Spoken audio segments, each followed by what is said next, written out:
You're watching UnrealEntGaming. This is Vegeta, the Prince of all Saiyans. Make sure you subscribe to UnrealEntGaming and push the like button for me. Or else you'll be Hakai! Not Beerus. You know how this works. Make sure you enable all notifications on the channel and watch the entire video all the way through. And don't forget to follow UnrealEntGaming on both Instagram and Twitter. That's enough! On with the video.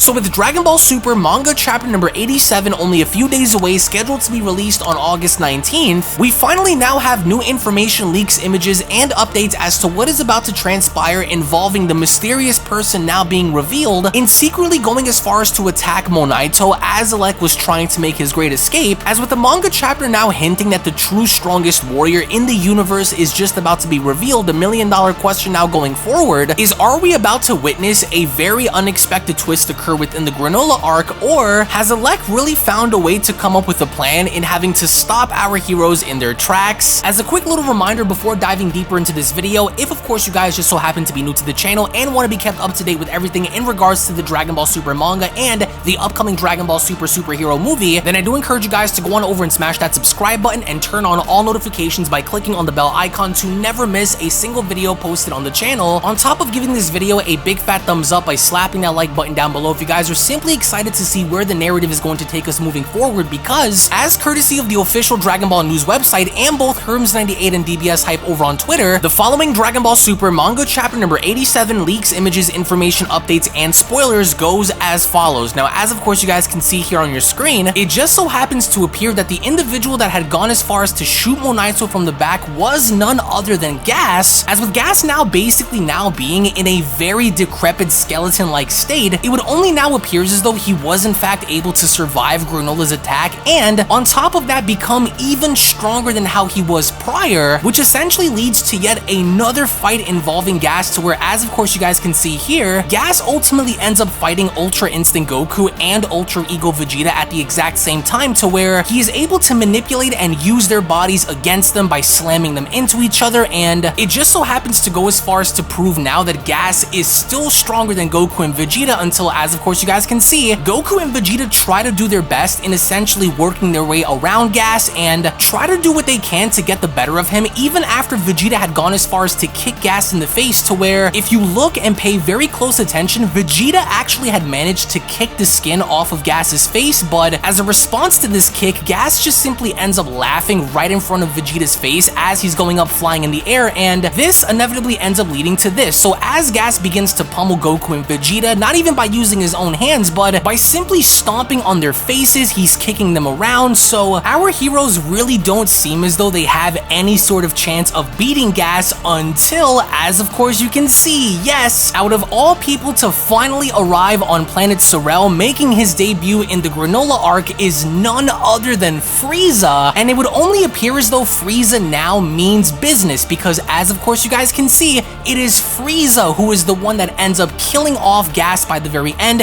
He ends up actually driving his hand through him, which not only goes as far as to display the overall brutality behind all of this, but it gets even crazier as this progresses, because as of course you guys can see in the next image ahead, Frieza goes as far as to literally now reduce Gas to nothing more than just skull and bones and leftover skin on the ground, which, in case you're kind of wondering right now, this kind of implies that yeah, Frieza had now gained a significant power increase compared to essentially the last time we've seen him, which of course was during the events of the Dragon Ball Super Broly movie. And once this goes on to continue, as of course you guys can see here, with Frieza's foot now being placed over Gas's skull, Frieza actually goes about by crushing Gas's skull down onto the ground, and Elec is horrified. So now Frieza had redirected his attention to Gas, with basically Elec now being so terrified at the fact that Frieza's here, to where, as of course you guys can see, Elec actually tries to attack Frieza by punching him after Frieza had gone as far as to basically get in his face, and there is nothing that Elec could do at this point because everybody had been kind of wondering if maybe Elec had some kind of a plan or was going to do something by using the Dragon Balls. Nope, actually Frieza ends up stopping him before he could do anything, which by the end, as of course you guys can see, once Frieza gets in Elec's face and basically telling him that it's game over, Frieza remembers the fact that Elec had basically gone as far as to jip him 40 years ago, so as a response, Frieza of course ends up killing off Elec instead of having Granolah do it, which I think is a very poor decision considering the fact that Elec was the one to kill Granolah's mom and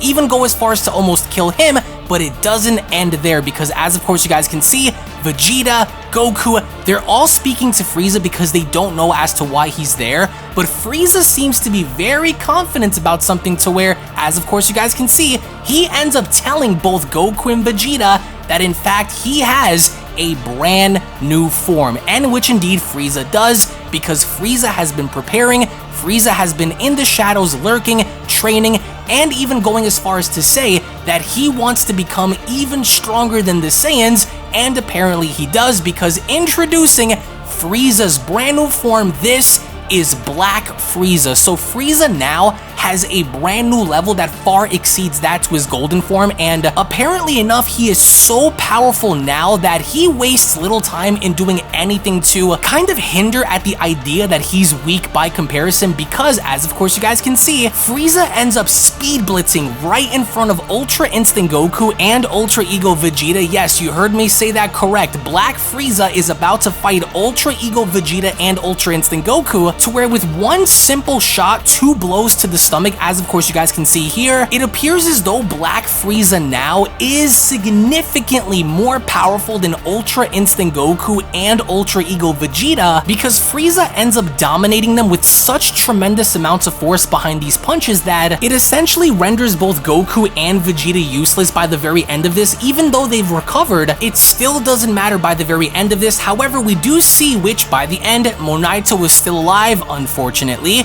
Granolah is still alive, Goku is alive, Vegeta is alive. However, Whis of all people ends up showing up, and it almost appears as though it was because of Whis that Frieza ends up leaving. So interestingly enough, on top of this, as of course you guys can see, by the end, once Goku ends up taking the exact scouter that Bardock had, we see how Goku now sees an image of Bardock on the scanner. So what does this mean? Is Goku now going to pursue his quest of meeting his dad? We don't know. Of course, a fan manga established a very long time ago to see this, but by the end, it kind of seems as though once Frieza left, it was all peaches and cream because you can see here that everyone is laughing. It looks as though Vegeta and Granolah are having some kind of dialogue, and it is because of Whis in wanting to take everyone home. As of course you guys can see, once they end up leaving, they kind of acknowledge the fact that with Frieza back now, what does this mean for everybody else? Because it almost appeared as though this was some kind of a stark warning, which by the end, as of course you guys can see here with Frieza leaving, he essentially just wanted to demonstrate to Goku and Vegeta that in fact he is growing in the shadows, and Maki and Oil are absolutely terrified by this, to where, as of course you guys can see with Frieza now leaving, Goku and Vegeta are standing back up. They're trying to figure things out in trying to discover as to how Frieza had done this. So you can only imagine the power that Frieza has now if he was able to do this to Gas, if he was able to do this to Goku,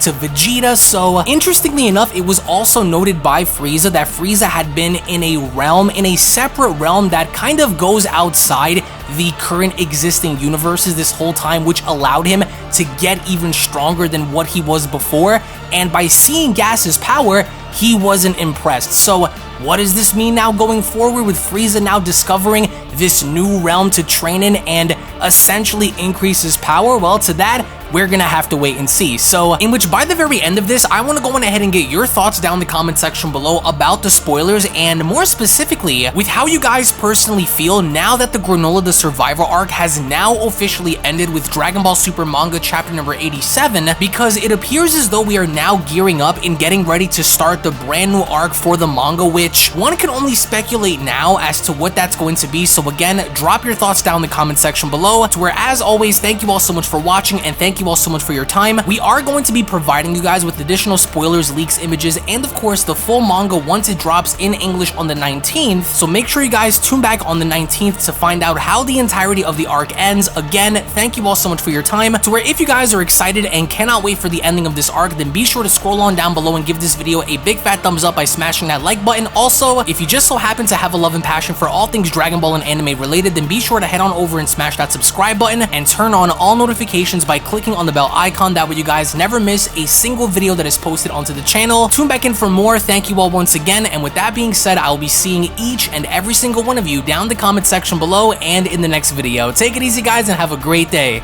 Peace. Hello! Did you know that you can stay up to date with the latest Dragon Ball content by simply subscribing to UnrealEntGaming? Also, don't forget to follow on these social media platforms, you sexy son of a bitch. Roshi! Silent Cell, me and the fans are having a moment. That's right. I know what you want. Extra long, thick Dragon Ball content. Quality reviews with flawless editing. Yeah, you'd like that, wouldn't you? You dirty bitch. Roshi, the fuck? God damn it, I need them to subscribe, Cell. And we're demonetized. Yeah, screw it. Let's cut to the video.